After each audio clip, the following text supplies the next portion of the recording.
18 avril 2026, peuple d'Afrique, recevez nos salutations comme d'habitude. La force unifiée de l'AS va bientôt passer de 6 000 hommes à 15 000 hommes. Une très bonne nouvelle.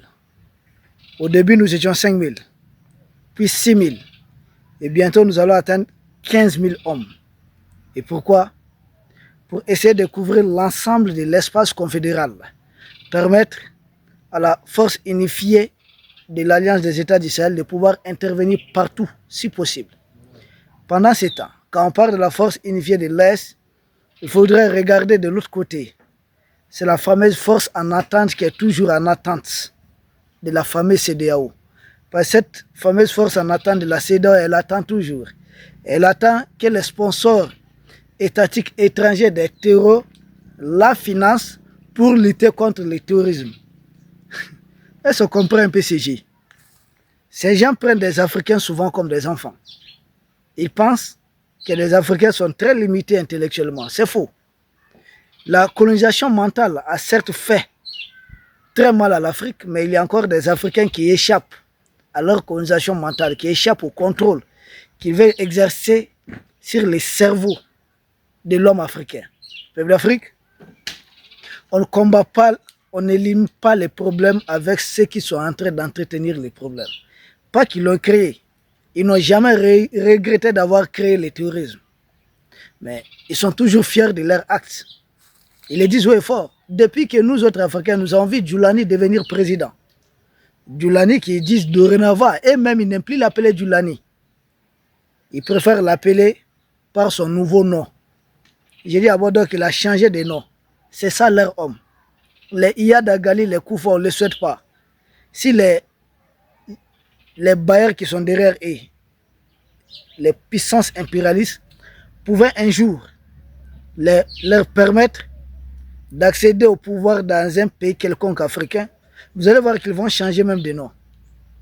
C'est comme si on les met dans une usine de transformation humaine. Et on pense que maintenant tout est réglé, rien qu'à changer de nom, non. Même si on change de nom, on a toujours le même contenu. Djoulani est devenu chef terroriste et pendant ce temps, les Africains sont en train de regarder. Les mêmes terroristes qui ont fait des massacres en Libye, les mêmes au Mali, les mêmes au Niger, les mêmes au Burkina, les mêmes au Nigeria. Et ils sont en train de s'étendre. Ils sont au Tchad, ils sont au Cameroun. Ils sont un peu partout. C'est l'Afrique dans son ensemble qui est dans leur visère. Et pendant ce temps, il y a des pays africains qui dorment. Il y a des sanctions statutaires contre les pays de l'AES. Ils disent venir vouloir former. Nous avons dit former qui? Je pense que c'est nous qui devons aujourd'hui former beaucoup de pays dans le cadre de la lutte contre le terrorisme. Pas quelqu'un qui vient, je ne sais pas, de Virginie ou bien de l'Ohio ou bien je ne sais pas de quoi, d'Alaska. Nous n'avons rien à voir. Ils ne commandent pas le terrorisme chez eux. Ils en sont les fabricants, les producteurs. Ce sont eux qui les entretiennent. Regardez, les terroristes n'ont pas les chaînes de télévision et autres. Qui communiquent à leur nom? Qui fait toute la propagande des terroristes? Quel est le pays qui a mis les plus ses médias au service de la guerre informationnelle médiatique, au service de la propagande des groupes armés terroristes? C'est la jeune française. Et quand on vous dit, nous avons notre plainte contre la junte française pour soutien au terrorisme, beaucoup ne comprennent pas. C'est pourquoi j'ai beaucoup aimé cette mise en garde du chef d'état-major du Burkina Faso. Permettez-nous de saluer les chefs d'état-major des pays de l'AES. Le général Diallo a été très clair. Il a mis en garde contre toute menace éventuelle en destination, toute menace contre les pays de l'AES. Pourquoi il a dit? La réponse, nous l'avions dans cette augmentation possible à venir des effectifs de la force unifiée de l'AES. 5 000, 6 000 à 15 000 hommes. Et il y a encore des pays en Afrique dont l'effectif même de l'armée, ça ne dépasse pas 15 000 hommes. Donc, nous sommes en train de créer toute une armée. Et les 15 000 hommes, comme l'a dit le chef d'état-major du Burkina Faso, le Burkina aujourd'hui a la présidence de la Confédération AES. Quelqu'un tente quoi que ce soit, il est dit, vous nous aurez en face. C'est dire quoi? Même les tentatives de vouloir faire des coups d'État, formater des coups d'État et autres contre l'espace AES, avec cette force-là, ça serait fini. N'oubliez pas qu'au moment que nous sommes en train de réussir la présente émission, il y a un officier supérieur de l'armée française qui est détenu au Mali pour avoir orchestré un coup d'État ici. Il s'appelle Yann Christian Bernard Vizelier. Il est dans les geôles ici. Il est en prison. Qui a envoyé ces messieurs? C'est son pays. Qu'est-ce qu'il voulait faire? Déstabiliser les institutions et mettre à la tête du Mali un larbin, un laquin, quelqu'un qui va vassaliser notre pays. Comme par le passé, n'oubliez pas, ceux qui crient là, la démocratie, j'ai dit, mais nous étions dedans, nous avons fait 30 ans. Je vois certains moutons ouattariens qui nous disent, ah, pays de coup d'État. J'ai dit, hey, chez nous, au moins, s'il y a eu passation de pouvoir entre deux présidents. En Côte d'Ivoire, ça n'a jamais été le cas. Donc, ce n'est pas question de coup d'État. Le président Alpha qui a fait 2 mandats, il n'a pas cherché un 3e mandat. Il est parti. Il y a un autre président qui a été Eliamadou Toumani Touré qui est venu à la fin de son 2e mandat, il a été renversé. Et pourquoi il a été renversé? Parce que le terrorisme a eu raison de lui. À l'époque, nous avons crié. Ceux qui ont dirigé nos pays, peut-être, on nous a inculqué, nous sommes allés brûler certaines armes. On dit les armes des rebelles, des groupes d'autodéfense, plus de 3000 armes. Une démocratie forte n'a pas besoin d'une armée forte. J'ai dit, ah bon? Les États-Unis ont combien de têtes nucléaires? Ce ne sont pas les États-Unis qui financent la fameuse démocratie un peu partout dans le monde. Et nous autres Africains, on nous enseigne cette leçon et puis on accepte et puis on se met à pratiquer ça. Nous avons signé des traités bidons là, traités d'Ottawa, je ne sais pas, 1997, qu'il faudrait détruire toutes les mines antipersonnelles. Aujourd'hui, c'est grâce à certaines mines, même si c'est d'une autre dimension, que l'Iran est en train de bloquer aussi en grande partie le détroit d'Ormuz. Certains pays qui sont très hostiles, les juntes mauritaniennes, algériennes, c'était l'occasion de miner nos frontières. Donc on doit indiquer, voici là par où passer. Des pays baltes qui font face à la Russie, beaucoup d'entre eux ont renoncé à ces traités de mines antipersonnelles parce que ces pays disent être puissants militairement, bien qu'ils soient des pays membres de l'OTAN, et être en première ligne dans l'éventualité d'une guerre contre la Russie. Et ces pays sont retirés de tout traité de mines antipersonnelles et sont en train de reposer des mines le long de leurs frontières avec la Russie. Mais nous autres Africains, pourquoi on nous enseigne des théories bidons qui ne tiennent pas debout et puis on se met à faire ça à 1000%? Aujourd'hui, nous sommes en train de regretter tout ça. Les 3 pays de l'AES, à travers la force unifiée de l'AES, sont conscients de quelque chose. La menace rôde tout autour des pays de l'AES. Les 3 armées nationales ont leur part de responsabilité, d'accord. Nous ne pensons pas que c'est une guerre comme à la Laura Désiré Kabila et puis contre Laura et l'autre la Mobutu, c'est ce Ngbendu qui doit arriver. C'est-à-dire une guerre qui va partir des frontières du Rwanda, du Zaïre à l'époque, prendre les villes une à une, les provinces, jusqu'à prendre la capitale. Aucune armée, les terreurs n'ont pas ce poids. Nos armées sont très solides sur le terrain. Reste qu'elles menacent. Vouloir déstabiliser de l'intérieur, comme ce que Trump a voulu faire. On enlève le guide et puis le régime tombe. Et les chefs d'état-major, les 3 chefs d'état-major, en décidant d'augmenter l'effectif, sans doute pour nous, il est question de sécuriser aussi les institutions. Emmanuel Macron, qui sait, qui a tenté par 1000 chemins, il a dit quoi, lui, Emmanuel Macron, qui est derrière ces terreurs, que les pays de l'Est sont d'accord d'une chose, c'est sécuriser les institutions, c'est-à-dire le pouvoir. Je dis c'est ce pouvoir-là qui fait mal. Parce que c'est ce pouvoir-là qui permet de nationaliser tout ce que vous avez volé par le passé. C'est ce pouvoir qui est en place aujourd'hui, qui a permis par exemple au Mali de revoir les codes miniers. Et Barry de Gaulle à l'époque avait dit non.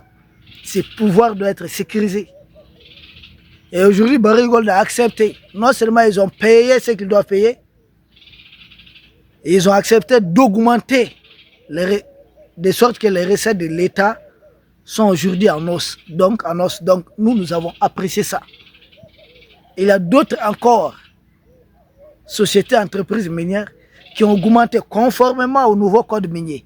Et ce code minier, il fallait la venue au pouvoir de ces militaires patriotes. Nous avons apprécié. Donc ces pouvoirs-là doivent être les 3 pouvoirs. Ces pouvoirs doivent être sécurisés par tous les moyens. Il faut augmenter. Il faut que dans la garde autour du président malien, qu'on ait des éléments du Burkina, du Niger et du Mali. Autour du président du Faso, qu'on ait des éléments du Mali, du Niger et du Burkina. Et autour du général Abdourahmane Tchani aussi, qu'on ait des éléments de la sécurité du Mali, du Burkina et du Niger. C'est la meilleure façon de les dissuader. Parce qu'ils sont toujours convaincus que dès qu'ils mettent la main sur la tête, c'est-à-dire le président, le reste tombe comme un château de cartes. Les gens vont se rallier selon eux. Les Africains ne sont pas aussi solides, mentalement, pas physiquement, mentalement, pour tenir après le renversement d'un président. C'est là que nous devons leur montrer que non seulement ils ne peuvent pas tenir, ils ne peuvent plus renverser un président, que quiconque va oser cela. Nous avons dit qu'il faut rétablir la peine de mort. Il y a un tribunal de l'Est qui a été aussi mis en place. Et ce tribunal-là, cette cour pénale du niveau confédéral, je pense qu'il faut y mettre surtout la peine de mort.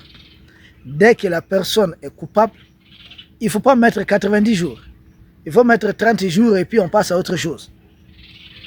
30 jours nous passent. Il faut que les gens craignent de vouloir s'attaquer au pouvoir de l'AES. Parce que tous ceux qui osent attaquer le pouvoir de l'AES ne sont autres que des mercenaires de la jeune française. C'est des gens qui sont en mission. Sinon, qu'est-ce que nous avons fait à ces gens? Au nom de quoi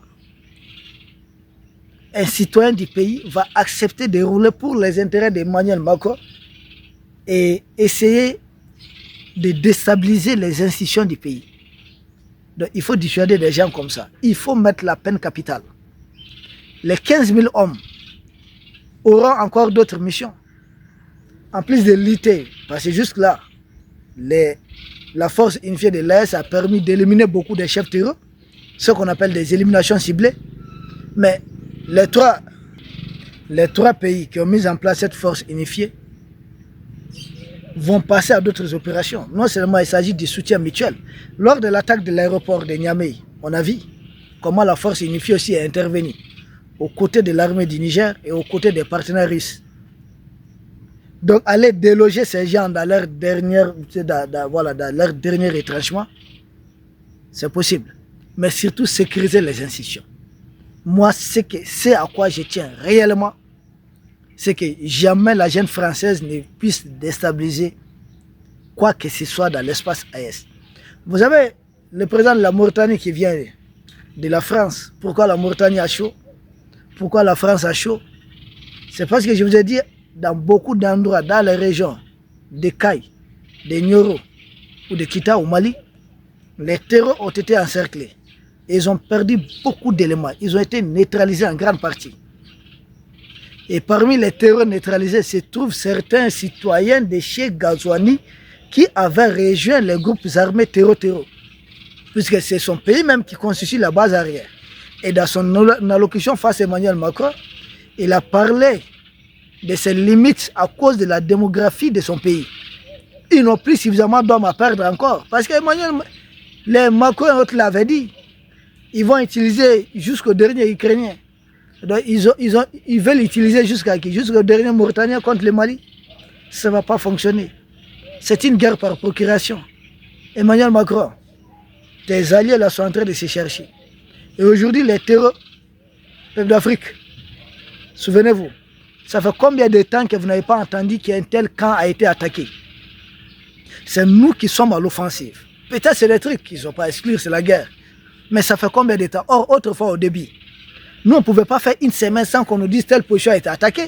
Et vous allez voir les médias français à la une, Wassim Nasr avec des images dépassées.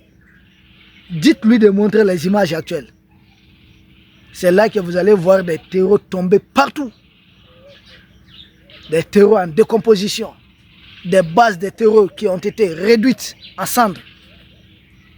C'est ce qui est en cours. Nous sommes en train de détruire très rapidement. Et là, nos armées nationales font leur boulot. Et dans la zone des 3 frontières, la force unifiée de l'AES est aussi en train de faire un travail impeccable. Les Burkina d'ailleurs viennent de libérer certains villages le long de la frontière avec le Mali. Tout ça, ça va accentuer la fin des terreaux. Si les terreaux se sentent affaiblis ici, où vont-ils se réfugier? Point d'interrogation. Ceux qui sont assis, en train de suivre la lutte, continuez de vous asseoir. Ne faites rien. Chacun a son tour chez le coiffeur. Mais le dernier arrivant peut être peut-être très bien coiffé ou très très mal coiffé. Nous vous remercions et nous espérons vous retrouver demain pour un autre sujet au sommet de l'actualité. Merci.